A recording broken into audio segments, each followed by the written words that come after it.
Hello and happy Tuesday if you're listening to this on the day I released it. I normally release a podcast on a Monday, and I'm not going to lie, yesterday just ran away with me, and I wanted to make sure that I could talk through this subject properly and not have to rush it. So I thought, okay, let's do it properly and we'll make it on Tuesday instead. Um, if you are watching on YouTube, you will see that my hair is soaking wet. We're just for everyone. I'm on a bit of a curly hair journey. I do have quite wavy hair. It's quite frizzy. So I thought, right, I'm going to buy some product and just see what happens when I use the product. So today, rather than diffuse drying it, we're trying a little bit of scrunch it, leave it till it's bone dry. So we're going to do all an experiment, all an experiment. Okay, what are we talking about today? We're talking about managing the Christmas season. Yes, I know it's only the 12th of November. My Christmas stuff in my diary, I don't know about you, starts on the 30th of November. And I thought, diaries will start filling up through November, through December. You've got your work Christmas party, you've got the girls get together, you've got extended family on your side, maybe on your other half side, you've got other friends get together, like NCT mums get together, then the school mums get together, maybe a couple of birthdays chucked in for good measure. And then it's the actual day itself, or maybe you're jetting off somewhere. You've got Betwixtmas, which is always a confusing time for everyone. And then you've got New Year's Eve to be concerned about. So it all feels like a lot. And I've been talking to a lot of my clients about this in the last week or so. And we're spending this week, we're actually going to spend time this week planning out what the festive season is going to look like for each of them. So we're going to be looking at the next 6 or 7 weeks to make sure that they can stay in line with achieving their goals and still enjoy the festive season. So I wanted to record a podcast to help you do the same. Now, it's really, really important. We're going to go through a bit of a process here. I'm going to ask you to think about some things. It's really, really important for you to think about what your goal is for the rest of this year. Is it fat loss? Do you want to carry on in fat loss for the rest of this year? And if so, that's fine. Is it staying at maintenance? Maybe you're going away on holiday in December. Maybe you're going away for Christmas and New Year, and actually you think, if I get to, returning from my holiday and I get to the 2nd or 3rd of January and I've maintained my current body composition, I'll be really, really chuffed. Maybe if you're not particularly looking at fat loss or the weight on the scales, which you know how fickle I think the weight on the scales is anyway, but it's more about maintaining some routine and some structure to keep you ticking off those healthy habits for the next 6 or 7 weeks. It's key that you consider this first step so that you know what you're aiming for. I've used the analogy before of what's the point of having a sat nav if you don't actually put the destination in. You can switch the sat nav on, but where's the sat nav going to tell you where to go if you've not actually put a destination in? So knowing what you're aiming for by the first week of January will really help you to navigate the season and to plan out and go through the rest of the steps that I'm going to talk you through in today's podcast. Okay, so that's step one. I want you to decide, where do I want to be come the 2nd or 3rd of January. All of this is done and I'm getting ready to go back to work. In fact, what day? So the first is a Wednesday, right? So the 2nd is Thursday, Friday. So it depends on how much time you're taking off work. But let's say, by the 3rd of Jan, where do you want to be? So once you've decided on that, step 2 is that I want you to think about what Christ is. Christ is? Christmas as a festive period means to you. Maybe you absolutely love it. You jump in feet first. You already have your decks up. Maybe you find it quite overwhelming. I want you to consider what's important for you at this time of year. Yes, it's a time associated with gifts and presents and food and drink, and it's generally quite excessive in all of those things. To help you answer this, I want you to consider past Christmases. How have you felt before? Now, I know for me, having been on this journey, and Christmas is looking very, very different now in terms of food, drink, exercise, movement, and how I felt. I used to get to Christmas Eve and already be sick of the sight of food and drink. So I worked in a corporate environment. So there was, a big Christmas do, there was a little team Christmas do, there was, oh, should we go out and have a Christmas lunch just informally? And then all of the other things that I talked about at the beginning of the podcast, all of the family stuff, the friends stuff. And by the time you get to Christmas Eve, or by the time I got to Christmas Eve, I was absolutely sick of the sight of food and drink. But then I told myself I'd already ruined any progress I'd made just by it being December. If I'd made some fat loss progress in September, October, November, I'd just tell myself, oh, well, you've ruined it now because you've done all of this socializing. So feck it, may as well just carry on with the excessiveness. I've done that already. I'll carry on. And I often did. And then honestly, by January the 1st, I felt terrible. I felt exhausted. I'd go back to work more tired than I was when I finished. I was bloated. I normally felt massively guilty. And so thinking about what is really important to me at this time of year has really, really helped with that. For me, the most important part is family. Okay, spending time together as a big family, just being together is really important, as well as spending time with other people that I love too. So my friends and, extended family that maybe we don't see on the actual day itself. But the second thing that's really important to me is time to rest and recoup and relax at home with fewer pressures around, school and time and work. And I've always pretty much whenever I can, when I worked in a corporate job, taken Christmas off of work. And obviously running your own business is a little bit different. It's a little bit more difficult to completely switch off.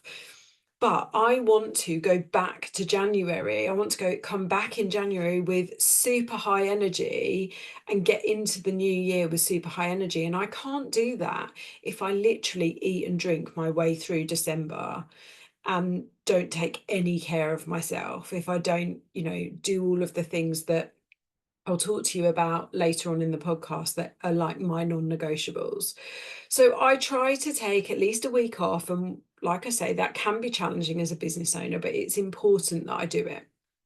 So they're the things that are really important to me. Yes, it's spending time with the friends and the family, or family and friends. I put the family first.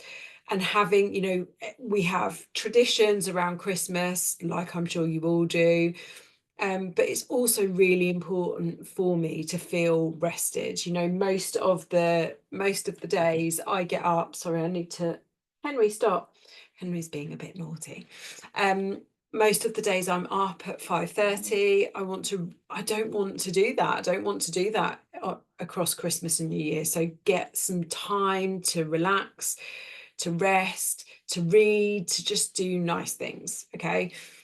So I want you to think about where you want to become January the 1st and what's important to you. And then once you know the answer to those two questions, you can start to make a plan. Now, if you are listening to this and you're thinking, oh, I'd like these questions written down, in the link in the show notes, you will find a link to a cheat sheet that I've created for this that will help you go through all of these questions and start making a plan. Okay, so let's start making this plan then. So I want you to think that Christmas, the actual activity of Christmas, is at the most 3 days, and that's if we're including Christmas Eve, Christmas Day and Boxing Day.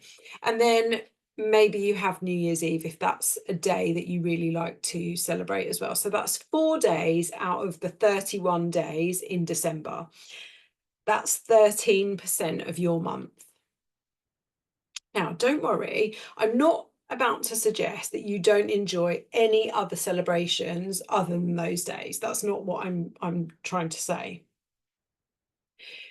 But what I'm trying to show you is that those 4 days are 13% of your month. And one of the things I often talk about is the 80-20 rule. So if you can remain consistent for 80% of your of the time, then you will get results. So knowing that the 3, maybe 4 days of actual Christmas and New Year celebrations is 13% of your month, you know you've got a little bit of time to play with. Okay, you've got a few more occasions to play with. Now, within my client group, we absolutely do not count calories on Christmas Day. There's no tracking of food, there's no writing it down, and even Boxing Day, just go and enjoy it. You know, we don't need to be counting calories or, you know, being conscious of what we're doing on Christmas and Boxing Day. So that's the first thing I want to tell you, okay?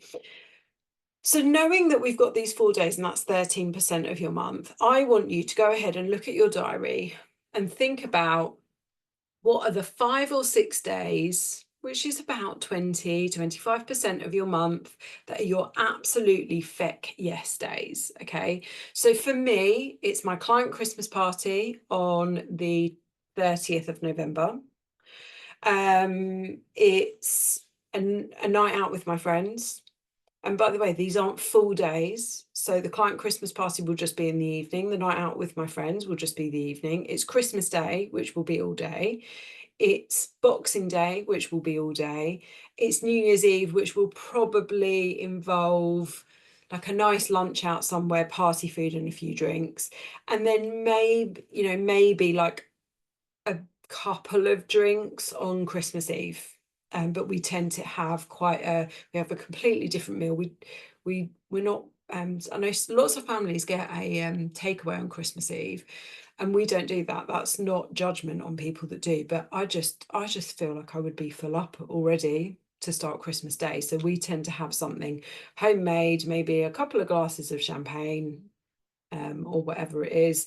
So that's about, for me, that's 5 or 6 occasions. They're not full days. Yeah. Christmas Day, Boxing Day are the full days. The rest of them are like occasions. So I want you to think of the 5 or 6 days or occasions that are about 20% of December. Okay. And you might have some in November as well. Like I said, my client Christmas party is on the 30th of November. So that falls into November. These are the days, and like I said, some of them are just the evening part, that are the non-negotiable celebration days. They're the days you're not sacrificing on. They're the days I'm not sacrificing on. You know, for my client Christmas party, it is a 3-course meal. I will be having a 3-course meal. I will probably have a couple of drinks. Okay. The same with my friends' night out, the same with obviously Christmas Day and Boxing Day. So they're not being sacrificed on. Now, for some of you at the moment, that pretty much covers all of my events. I'm sure other things will come into the diary for December, but at the moment that pretty much covers all of my events that I've got so far. But for some of you, that might not cover all of them. You might be thinking 5 or 6. Chrissy, I've got 2 events every weekend between now and Christmas. Okay. So these days that are left over, they're the compromise days. Now, remember, we don't get results, even if your results are to stay the same. You just want to manage the season. You want to manage your activity. You want to manage your habits. We still need to make some compromise. Okay, we don't need to sacrifice everything, but we do need to make some compromise. And I'm going to talk about how you might do that shortly. These are the days or the events where you might decide to be, for example, designated driver if it's a drinking night. Maybe you don't drink, that's okay. Or if it's a meal out, you don't have 3 full courses and wine. You pick 2 of 4.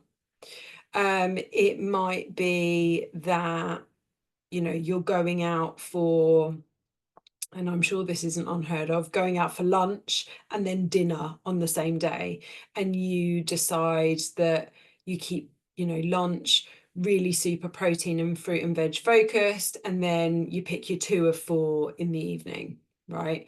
It might be, the compromise might be, I'm going to the school carol concert and there's mulled wine and mince pies. I'll have a glass of mulled wine, but I don't need a mince pie. Do you see what I mean? It's the days we make compromises on.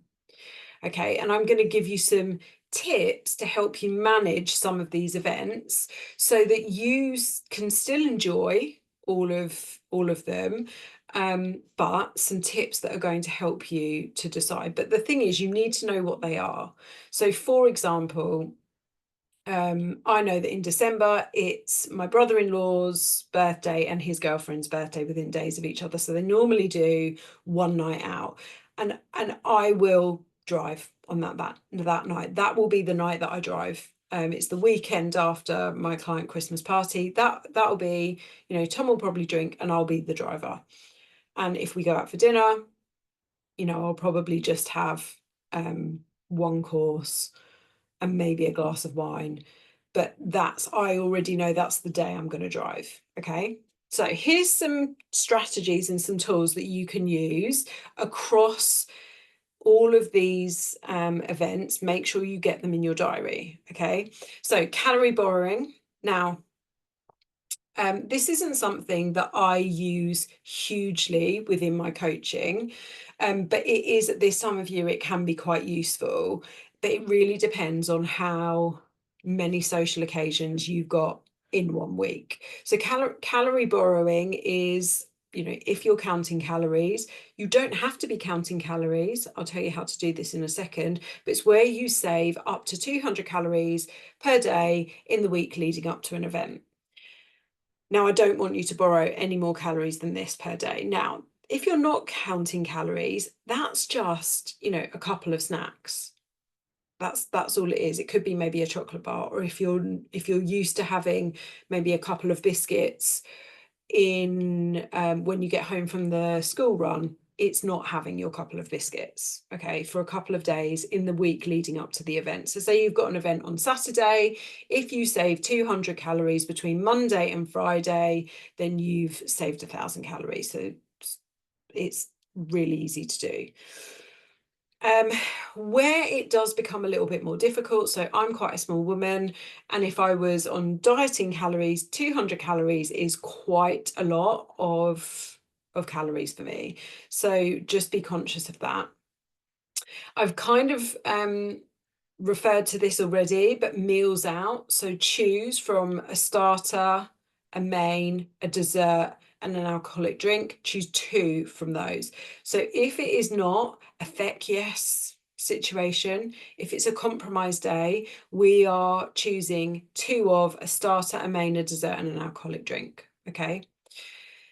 Things to avoid, so crisps, canapes, breads and dips, the calories in those things really add up. I know it's really difficult. You go into a situation, there's bowls of crisps everywhere, just avoid them. Don't start on them, particularly if they're a trigger food for you. Don't start and just tell yourself you'll have one, because it's really difficult to just have one. So avoid those things. They're a waste of calories. Prioritize your protein and veg. Always eat those first. Sometimes you won't need to eat the rest of the things that are on your plate. So whether it's rice, pasta, potatoes, you know, and then other things that maybe are coming up. So prioritize your protein and veg. When you're thinking about starters, things like soups and salads are great starters. When you're thinking about a night out drinking, make sure you have a balanced meal before, and don't skip a meal to save calories. So I talk about calorie borrowing at the beginning there. I don't want you calorie borrowing. I'm really struggling to say calorie today. I don't want you calorie borrowing by not eating a meal. Okay, like reduce the size of something, take out a snack, you do not skip meals. If you skip a meal before you go out drinking, you'll make poor decisions, you will feel rubbish the next day, you will get more drunk more quickly. So don't do that. Have a balanced meal before you go out, line your stomach. If you are drinking, stick to single measures with diet mixers. Make sure you drink some water too. If you're one of these people that goes out and you're like, oh, I just don't feel like it's a night out unless I have this cocktail or this glass of wine, fine, have one of what you want and then turn to your single measures with diet mixers, and always have a drink of water between. When you've finished your night out drinking, the answer to a kebab or any other takeaway is always no. Okay, don't do it. If you really feel like you need a little snack, maybe have a slice of toast and a cup of tea before you go to sleep, along with a lot of water and some paracetamol. Make a plan for the day after these occasions. So whether it's a drinky occasion or it's a big meal occasion, have your food sorted, bought, prepped if you can, plan in a walk, hydrate and nap, particularly if you've been drinking. And get the next day planned, because sometimes that mindset of, oh, well, I had this big meal or I had a few drinks, well, I might as well just carry on. I've ruined it now. No, you haven't. You're actually, it's your decisions. It's your response to that night out or that meal out. Make the next day count. And then review your plans and your calendar every single week, because things change. Okay. You might have ended up, sip of water. You might have ended up, I don't know, going out for a surprise meal and then you need to just move things around. That's all fine. Okay. So there's some strategies there. Now, it's all very well having these strategies, but they won't make a blind bit of difference if on all the other days outside of your social occasions during December and November, if you don't stick to some healthy habits. Okay. And if you take the whole 2 weeks that the kids are off, or however long they're off for, sitting like a croissant on the sofa. Okay. It's really important. Did you just hear my stomach rumble then? It's still going. It's really important to remember the healthy habits that I always talk about. So protein, fruit and veg, getting out for walks, working out, sleeping, water, managing stress. Isn't that a completely different story when it comes to Christmas? They're all really important for you to be doing daily and consistently, not perfectly, in order to be getting the results you want, whatever those results are. So, you can have these plans around those social occasions or around your holidays, but they will mean nothing if all the other days and all the other times you aren't doing those things and ticking those boxes. Okay. So,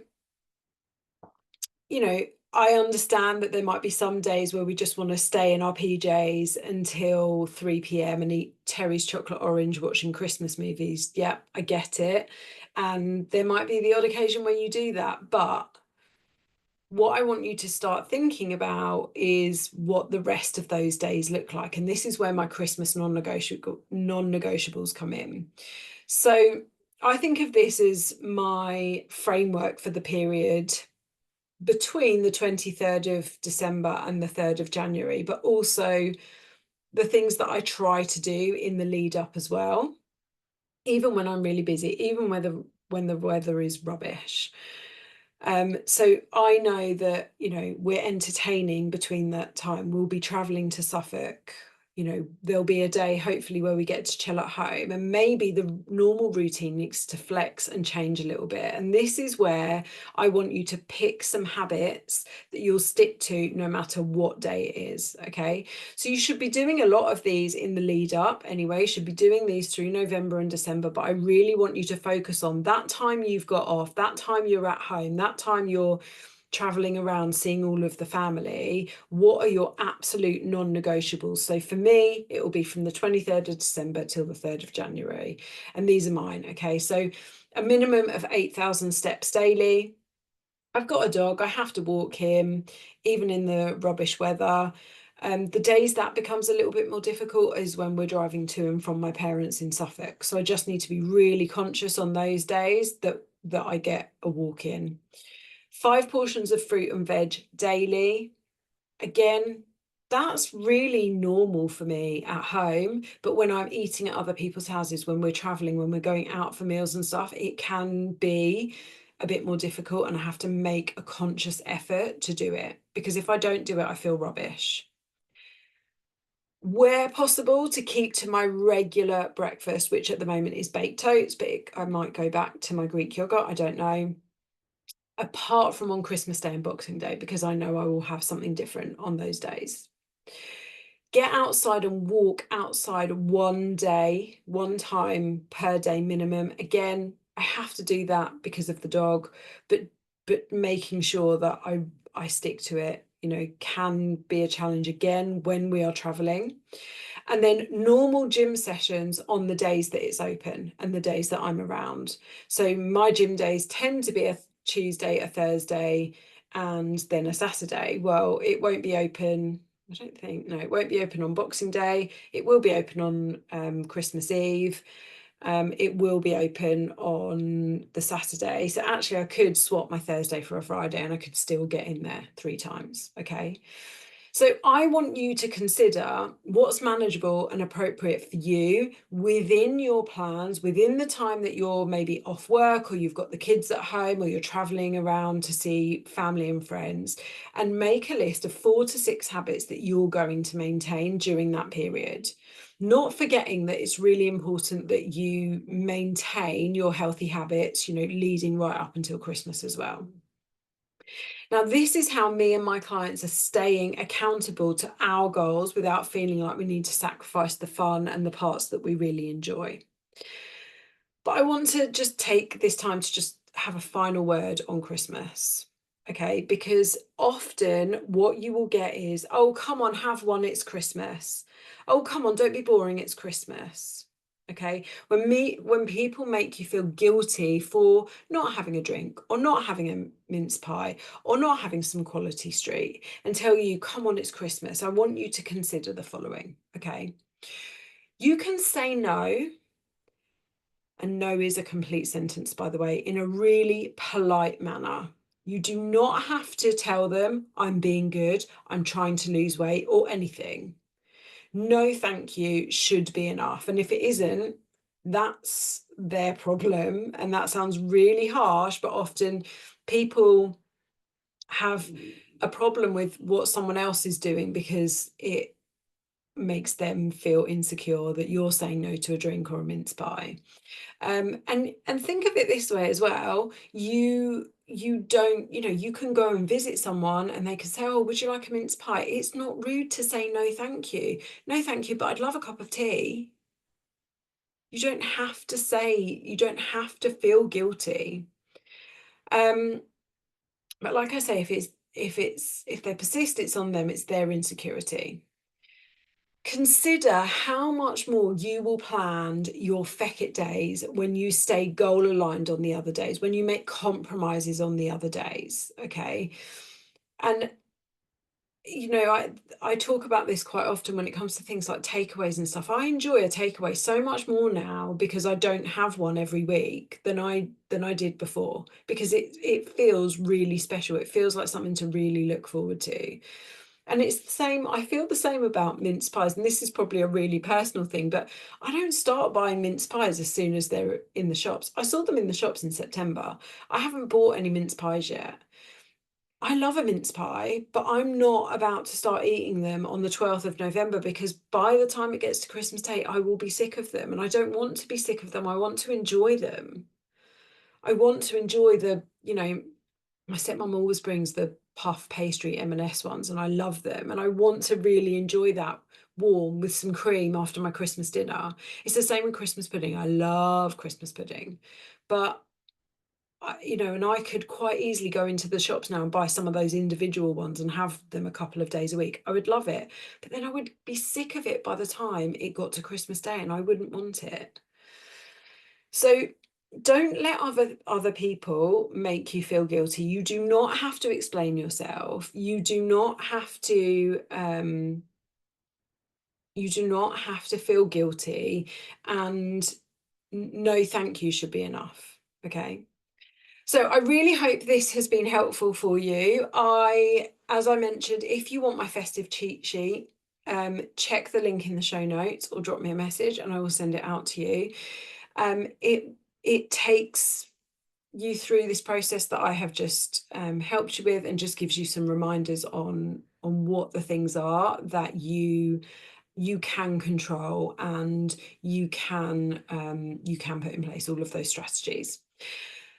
If you have enjoyed this, please don't forget to rate it, review it, and share it. I want to help as many people as possible, to as many women as possible feel amazing in their bodies. And I can do that by making sure that this podcast gets out to more people.